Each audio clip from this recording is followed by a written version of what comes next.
Not much, not much. Thanks for having me. No problem, man. So what were your impressions of this year's tournament? Interesting. I mean, the one that, I always kind of look big picture a little bit, being in the covering the area, so to speak. And I thought one of the takes for me, not to say it was a letdown. There were 7 guys that ended up taking top 8. It's a good year by any standards, but I do think it was kind of amazing. I remember sitting there at Boardwalk Hall last year and looking up the last time the press area didn't have a state or somebody in the state finals. I'm sorry, somebody in the state finals, and it was a good 25, 30 years or so. And I'm not sure if there's ever been a time where we had back-to-back years without anybody in the state final. So that kind of struck me a little bit. It's kind of a little bit of a drought here without having anybody competing in the state finals here for the area back-to-back years. There was some pretty decent South Jersey representation. A couple guys that jump out to me were the Menino boy, I believe it was Antonio, right, at 113, and then Billy Janser at 170 with his first state title. And got to feel good for those guys. They've really been a couple of the top names in South Jersey. I know from Delsea and Gateway, so not really in the press area, but definitely South Jersey guys. Absolutely, yeah, you're right, exactly. Yeah, luckily, it wasn't a complete South Jersey shutout. Go outside a little bit, go outside of the Cape Atlantic League a little bit, and you're absolutely right. There was definitely some good seasons. Those guys tried to make it a family affair there. The Menino twins from Gateway, like you mentioned, and also the Kinner brothers came home with a state title. One of them, both. I think all 4 of them finished top 8, and I was glad to see Billy Janser. He's fun to watch. He's kind of old school. He's tough as dirt. Not afraid to light up the scoreboard a little bit, but he can win close. He can win big. He's a heck of a wrestler. Well, he's got the right tattoo on his forearm. It says "Relentless." Yeah, I'm always amazed with some of these guys. I don't know. I mean, these guys are a lot tougher than me, but I don't think I was tough enough to talk my mom into letting me get a tattoo at some of the ages of these guys. Yeah. Some pretty impressive attendance numbers. I think it was north of 30,000 people for the three-day weekend. Yeah, they said, according to some different things I saw, bounced around from the NJSIA, apparently it's the best attendance in about 10 years or so. Partially, they caught a nice weekend and everything like that. We had some nice weather. It wasn't randomly snowing like it is this weekend here. Yeah. But it was a little bit chilly, but it was pretty nice. There wasn't a whole lot going on outside of the state tournament locally. And then just the pure fact, like we said, they expanded it from 24 kids in each weight to 32 kids in each weight. You take those 8 kids and the, mom, dad, brother, sister, grandma, grandpa that came down with all of those across 14 weight classes, and it ended up making the numbers look pretty good. What was your kind of final impression of the first season of that expanded, four wrestlers in each weight class? It took away from the regions a little bit, I think. That third place match was always a great round in regions, and now it's kind of like, it's a little bit of an afterthought, but really did make the state finals interesting because those top 8 seeds or so didn't have the Friday night off. You're right, and I know we've talked about that a little bit these last couple of weeks. I mean, the one nice thing, I guess I'll start positive, because I'm not a big fan, as you know. The one positive, it did balance out the bracket, 32 men in each bracket. That's nice that your top guys didn't get a bye right away. Everybody's wrestling that first night. But, it did. It absolutely took away some of the drama at regions. I remember going back to when we had super regions and how dramatic those rounds were just to get to the state tournament.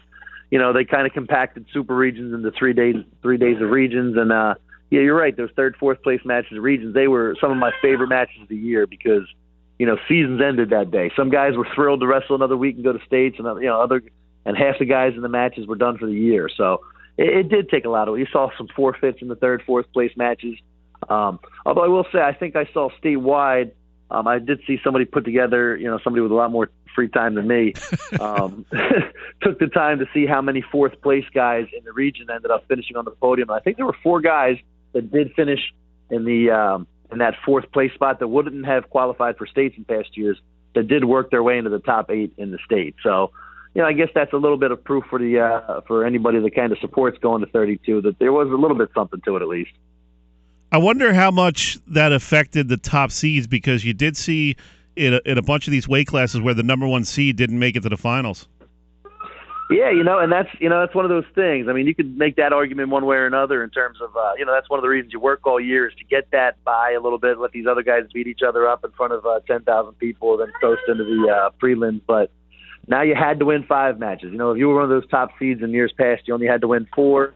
You know, that 5th match in a 3-day span against this high-level competition, you're right, that's a lot more wear and tear. I mean, I know these guys are, you know, the best athletes in the state, but that is a lot more wear and tear. And some of them had tough first-round matches. Right. You know, some of these guys are the 1 and 32 seed matches. Now, I don't know if you're going to see a 32 seed beat a 1 seed anytime soon, although I'm sure it'll happen eventually. But you know, I kind of think you might see a 16 seed in basketball beat a 1 seed first. But you know, they're just so much better. But you know, there were some tough matches. There not all of them were blowouts. There were some decisions in there. They weren't all pins and techs and majors and things like that. There were some close matches in there. So those guys definitely had to work a little bit harder. Talk with John O'Kane from Preston Atlantic City, local wrestling guru. A guy who really impressed me was Terrell Coleman of EHT. I know he didn't place, but here's a kid who he had to forfeit his 3rd, 4th place match in regions. He was just so sick. I mean, could barely even get to the mat to win that match to get into the 3rd, 4th place region bout. And so he decided to forfeit that one and came back for states, had a real tough matchup on the first night against Echeverria from Delsey, and he could have packed it in at that point, but you know, he came back, won another match, and really showed the desire he had to finish his career strong. I know that's always a tough thing when you get sick in the final week of the season for wrestling. That can really it saps so much of your energy, and he did a nice job to come back and really be able to hold his head high even though he didn't place. Yeah, you're right. I feel like every year there's 1 or 2 of those guys. You know, it's unfortunate timing. You work your tail off to kind of be peaking at the right time. And then every year you see somebody, you know, Terrell this year, like you said, missed, I think, 3 days of school the week before regions. You know, so he's not in optimal shape, even if he is coming over, you know, getting over the illness and things like that. I remember a couple years ago, a couple different guys, Corey Damiana from Lower Cape May. I know he was really sick. He was, you know, if I remember correctly, he was getting like IV fluid 2 days before the tournament. He was so dehydrated and things like that from getting over an illness. Another guy, Roy Lucas from St. Joseph, I know he was a state title contender with some nasty asthma issues that time of year. Again, an inhaler. He had to take a couple different asthma, you know, injury timeouts, and then, you know, his opponent got choice in overtime, so that ended up costing him in the state tournament.